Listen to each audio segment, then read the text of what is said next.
इन्होंने ये ठेका उठा रखा था कि कांग्रेस को खत्म करना है और वो इन्होंने कर दिया। वो अंगूर खट्टे हैं वाली बात है कि सियानी बिल्ली खम्बा नोचे। सच्चाई है ये कि लोगों ने इनको पूरी तरह से नकार दिया। वो कहते हैं ना, रेंज जिसको सौंपी गई हो और वो ही अपने ही लोगों को काटना शुरू कर दे, अपने ही लोगों को खत्म करना शुरू कर दे। जो है ना, वो खेत जो है ना, बाढ़ अगर खेत को खाना शुरू कर दे तो फिर खेत हरा भरा कैसे हो सकता है। वही हाल जो है हुड्डा साहब का हुआ। हमने तो इतने साल जो है कांग्रेस के अंदर काम करा, केवल कटाई पटाई षड्यंत्र और ये सारी चीजों के अलावा और कुछ हमने देखा नहीं। मतलब इनकी नियत केवल ये थे कि मैं और मेरा सही रहे और बाकी सारे हो जाएं खत्म। और आज उसी का नतीजा ये है कि कांग्रेस पूरी तरह से वेंटिलेटर के ऊपर चली गई। हूँ फौजी की बेटी हूँ और देशभक्ति कूट कूट के मेरे खून के अंदर भरी हुई है। तो आइडियोलॉजी जो है विकसित भारत की है और भारत को आगे बढ़ाने की है। वो आइडियोलॉजी तो मेरे अंदर है, चाहे मैं कहीं भी हूँ। पर्व के रूप में संविधान दिवस जो है वो मनाया गया है और ये मैं धन्यवाद करती हूँ माननीय प्रधानमंत्री जी का कि जो शुरुआत उन्होंने ये करी है। क्योंकि जैसे जांगड़ा साहब ने बताया कि बहुत जो पुरानी जो हमारी पीढ़ियां थी उसके अंदर जो है ये सारी चीजें जो है पूरी तरह से वो लिप्त होती जा रही थी। लेकिन हमारा संविधान, उसके अंदर हमारी प्राइड कैसी हो, पूरी तरह से उसको किस तरह से हम हमारे निर्माताओं ने किस तरह से बनाया था, उसकी क्या हिस्ट्री है और आगे जो है किस तरह से जो है उसका क्रियान्वित हुआ है, वो सारी बातें जो हैं आज हमने स्टूडेंट्स के सामने रखी। और ये मैं समझती हूँ एक बहुत ही अच्छा तरीका है संविधान दिवस बनाना, ये एक पर्व के रूप में, क्योंकि ये सबसे वो कहते हैं ना सर्वोपरि जो है आज के दिन हिंदुस्तान में हमारे लिए वो है संविधान। और जो अगर कोई ये बात कहता है कि संविधान को नष्ट कर रहे हैं, ये अपने आप में ही वो उसको समझ जानी चाहिए। इससे बड़ी और झूठ क्या हो सकती है जब संविधान का पर्व बनाया जा रहा है। वो माननीय प्रधानमंत्री जी ने जो है शुरुआत करी है उसकी, तो संविधान बदलने का तो कोई सिलसिला है ही नहीं। लेकिन जिस तरह से अभी कांग्रेस में आप रहे काफी लंबे समय से, जिस तरह से गुटबाजी में चीजें जो आए, जो हरियाणा की बात करें, चाहे महाराष्ट्र की, उसको लेकर जिस तरह से आरोप लग रहे हैं कि इन्होंने जो है गड़बड़ की है, तो क्या लगता है किस तरह का होगा? वो अंगूर खट्टे हैं वाली बात है कि सियानी बिल्ली खम्बा नोचे।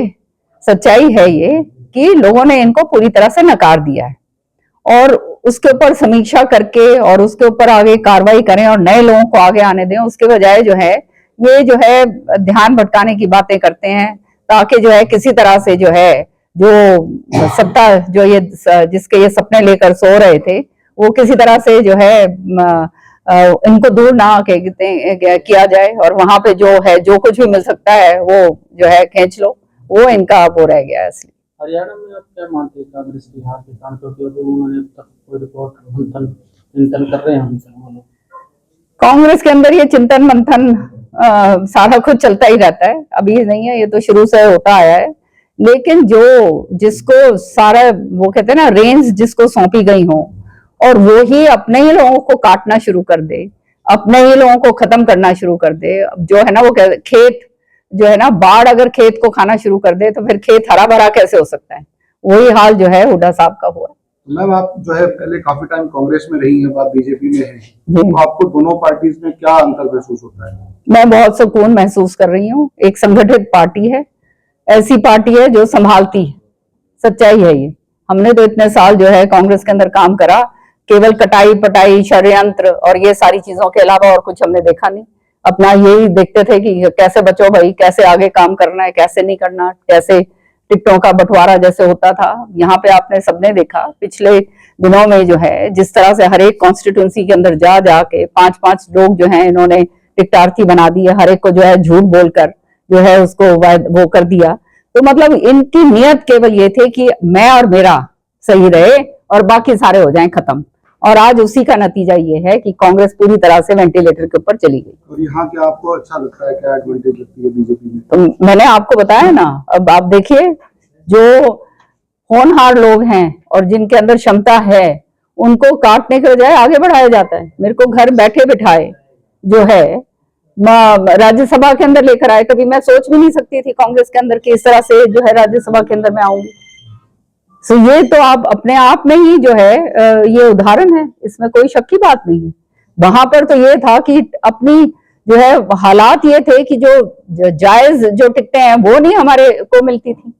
हमेशा जो जहां खड़े होते थे वहां पे नीचे कटाई होती थी। पूरी तरह से जो है ये सोचा जाता था कि इनको किस तरह से खत्म कर दिया जाए, और वही नतीजा ये है कि आज पूरे हरियाणा के अंदर अपने लोगों को जो है काट पीट के सारा कुछ खत्म करके इस हालात के अंदर आ गए हैं। पता नहीं किस तरह से इनके ये सपने संजो रहे थे कि ये मुख्यमंत्री बनेंगे।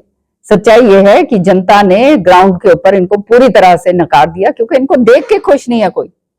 जो हर तरीके से जो है भाई भतीजावाद, हर तरीके से मैं और मेरा, कोई और सामने आ जाए जो इनकी बात जो है वो थोड़ा सा जिसमें होनहार है, आगे निकलने वाला है, उसको मारो, उसको खत्म करो।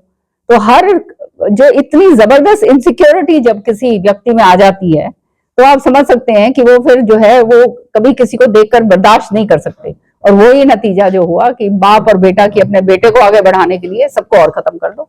जिस लीडर में इनको पोटेंशियल दिखता था उसको आगे बिल्कुल बढ़ाने की बजाय बिल्कुल खत्म करने की, पूरी तरह से। और यहाँ पे बीजेपी में ऐसा नहीं। नहीं, आप अगर काम कर रहे हैं और आपकी क्षमता है तो क्षमता के मुताबिक आपको मिलेगा। लेकिन यहाँ भी सबको तो नहीं मिलता जैसे आप नहीं, आप देखिए, कहने का मकसद ये है कि जो आपकी अगर क्षमता है और वो आप उस क्षमता के मुताबिक जो है वो देते हैं। मेरे को तो दिया है तो मैं तो और किसकी क्या बात कहूँ। जिस तरह से कांग्रेस में संगठन और जो गुटबाजी की बात कर रहे थे, कांग्रेस में संगठन नहीं था, उसकी वजह क्या है? कांग्रेस में संगठन इसलिए नहीं था क्योंकि जो है अब आप जो हैं इनके प्रभारी जो हैं वो इनके खास आदमी थे, जो प्रदेश अध्यक्ष हैं वो इनके खास थे। अब इन्होंने 10 जगह जो है सारों के ऊपर हाथ रखा हुआ था कि तू भी बनेगा, तू भी बनेगा, तू भी बनेगा। अब अगर संगठन ये बना लेते तो आधा तो इनका हाल बुरे हो जाने थे, तो इसलिए संगठन इन्होंने खुद ही नहीं बनने दिया। हर एक के साथ यही हालात करे, चाहे अशोक तंवर था उस समय, चाहे शैलजा जी हो उस समय, जो हालात हुए ये कोई छुपे हुए हालात तो है नहीं। मैडम, आपने इतनी हाईकमान के सामने बातें रखी, हाईकमान ने आपकी कांग्रेस में बातें सुनी क्यों नहीं? क्योंकि इन्होंने पूरी तरह से सारा सिस्टम हाईजैक कर रखा है। किसने? हुड्डा साहब ने और उनके बेटे ने। मैडम, आप भी कांग्रेस में सीएलपी लीडर रही हैं, अभी तक कांग्रेस में सीएलपी लीडर का चुनाव नहीं है, तो क्या इंटरनली प्रोसेस होता होता है और अपनी पुरानी पार्टी को आप सीएलपी लीडर? ये सबसे बड़ा दुर्भाग्य है कि प्रजातंत्र के अंदर जो है सत्ता पक्ष और विपक्ष जो है, विपक्ष भी पूरा मजबूत होना चाहिए, तभी सत्ता पक्ष भी जो है सही काम कर सकता है। तो आज जो है इलेक्शन के बाद इतने दिनों बाद भी सदन चल पड़ा और उसके अंदर जो है नेता प्रतिपक्ष नहीं चुना गया है, तो उसका खाली केवल एक ही बात है कि खिंचातानी हो रही है। अभी तक जो है ये नहीं चाहते कि इनके हाथ से बागडोर निकले, किसी नए लोगों को लेकर आए। मैंने तो बार बार बोला है, यहाँ पे रणबीर कादियान जी जो हैं वो इतने पुराने, इतने सीनियर नेता हैं, 6-7 बारी के जीते हुए हैं, इनके खास आदमी हैं, उनको ही डाल दीजिए, उनका हक भी बनता है। उनको भी नहीं देख के राजी है तो सच्चाई है सामने, इनकी असलियत जो है वो सामने नजर आती है। ये ठेका उठा रखा था कि कांग्रेस को खत्म करना है और वो इन्होंने कर दिया। 96 में 24 बंसीलाल की सरकार थी और 99 तो जब आप बीजेपी में शामिल हुई, आपको नहीं लगा कि आइडियोलॉजी पाएगी या नहीं करेगी? नहीं, ऐसी कोई बात नहीं है। चौधरी बंसीलाल जी ने उनकी सरकार बीजेपी के साथ मिली जुली सरकार चली थी। और आइडियोलॉजी क्या है? मैं एक ये जो हूँ फौजी की बेटी हूँ और देशभक्ति कूट कूट के मेरे खून के अंदर भरी हुई है। तो आइडियोलॉजी जो है विकसित भारत की है और भारत को आगे बढ़ाने की है। वो आइडियोलॉजी तो मेरे अंदर है, चाहे मैं कहीं भी हूँ, उसको कौन नकार सकता है? ना नेता है, ना नीति है और ना नियत है। पार्लियामेंट सेशन शुरू हो रहा है और आपकी तरफ से कौन से ऐसे इश्यूज हैं इलाके को लेकर, हरियाणा को लेकर, जो आप अब जो मौका दिया है नेशनल स्टेज के ऊपर, और मैं धन्यवाद करती हूँ अपने चेयरपर्सन का जो है वाइस प्रेसिडेंट साहब धनखड़ साहब, उन्होंने मुझे डेप्यूटी उसका चेयरपर्सन का भी वो कल मेरे को अनाउंस करा है। तो निश्चित तौर पे जो हरियाणा के जो मसले हैं और जो पूरे हिंदुस्तान के अंदर, क्योंकि ये तो अब हिंदुस्तान, ये जो स्टेज है this is for all of the country,